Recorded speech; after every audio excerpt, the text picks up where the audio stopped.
대구 경북 브리핑입니다. 경상북도가 집중호우로 큰 피해를 본 예천군 감천면 벌방리에 첫 번째 임시주택을 설치했습니다. 임시조립주택은 약 27제곱미터 규모의 냉난방 시설과 주방, 화장실 등을 갖춰 이재민들이 입주 즉시 생활할 수 있도록 만들어졌고 전기요금 감면 등 생활 지원 서비스가 함께 제공되는데요. 경북도는 앞으로 예천군 벌방리에 임시주택 10동을 추가로 설치하고 효자면 백성리와 명복리에도 5동씩 설치할 예정입니다. 예천군이 지난달 집중호우의 복구 과정에서 발생하는 재난 폐기물 처리에 행정력을 집중하고 있습니다. 예천군은 집중호우 재난 폐기물은 6,500여 톤이며 수집과 운반 처리에 25억 원가량이 소요될 것으로 보고 있습니다. 예천읍 우계리에 12,000평 규모의 임시 적환장을 확보하고 수거 인력 22명, 수거 장비 17대를 투입해 현재까지 2,500톤의 재난 폐기물을 수거했습니다. 수성구가 재난 위기 가구를 보호하기 위한 폭염 폭우 대응 종합대책을 추진합니다. 수성구는 다음 달 30일까지를 폭염 폭우 대책 기간으로 정하고 폭염 위기 가구 6,500여 명과 폭우 위기 가구 22세대 등에 대해 복지관, 노인복지센터와 함께 특별 전담팀을 구성했는데요. 이들 가구에 대해서는 폭염이나 폭우특보가 발효되면 비상연락망, 대피장소, 행동요령을 담은 안내 문자를 발송하고 매일 한 차례 전화로 안부를 확인할 계획입니다.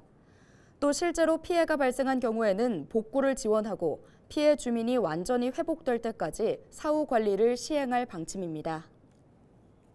최근 전국적으로 확산하고 있는 순살 아파트 들어보셨을 겁니다. 건물의 필로티 기둥이 파손되고 지하 주차장이 붕괴되는 등 아찔한 사고가 연이어 발생하자 순살 아파트라는 단어가 나온 건데요. 그렇다면 사고의 원인은 무엇일까요? 전문가들은 비용 떠넘기기, 건설업계의 고질적인 관행 문제 등 여러 이유가 있다면서 대표적으로 자재값 상승이 사고의 주요 원인이라고 합니다. 그런데 아직 끝나지 않았습니다. 코로나19 팬데믹 기간에 시공된 주택에서 문제점이 더욱 불거질 수 있다는 우려가 있어 한동안 논란이 지속될 것으로 예상되는데요. 이에 윤석열 대통령은 국무회의에서 관계기관은 무량판 공법으로 시공한 우리나라 모든 아파트 지하주차장에 대해 전수조사를 추진하길 바란다고 말했습니다. 우리말에 앞사람의 실패를 되풀이하지 않는다는 뜻을 가진 부답복철이 있습니다.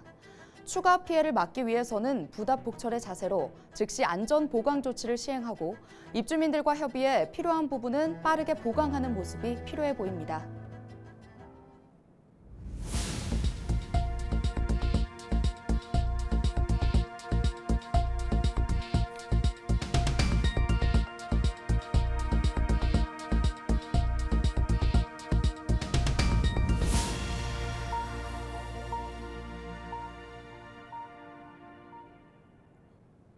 경상북도가 글로컬 대학 예비 지정을 받은 4개 대학이 최종 선정을 받을 수 있도록 지원하는 민관협력 전담팀을 가동합니다.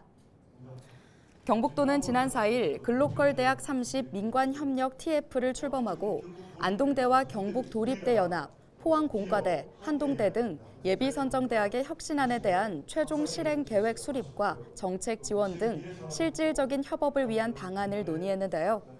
예비 지정 대학들이 오는 10월 6일까지 실행 계획서를 제출하면 교육부 본지정 평가를 거쳐 10월 말 최종 글로컬 대학이 지정됩니다. 의성군 안계면에 투명 페트병 무인 회수기가 설치됐습니다. 회수기기에 투명 페트병을 넣으면 개당 10포인트씩 적립되며 누적 포인트가 2,000점이 넘으면 1포인트당 1원씩 현금으로 돌려받을 수 있는데요. 회수기기를 이용할 때는 페트병 내부를 물로 세척하고 라벨이 있다면 라벨을 제거한 후 넣어야 하며 색깔에 있는 페트병이나 캔 등 다른 종류의 재활용품은 기기에 투입할 수 없습니다. 오늘 준비한 소식은 여기까지입니다. 지금까지 대구 경북 브리핑이었습니다.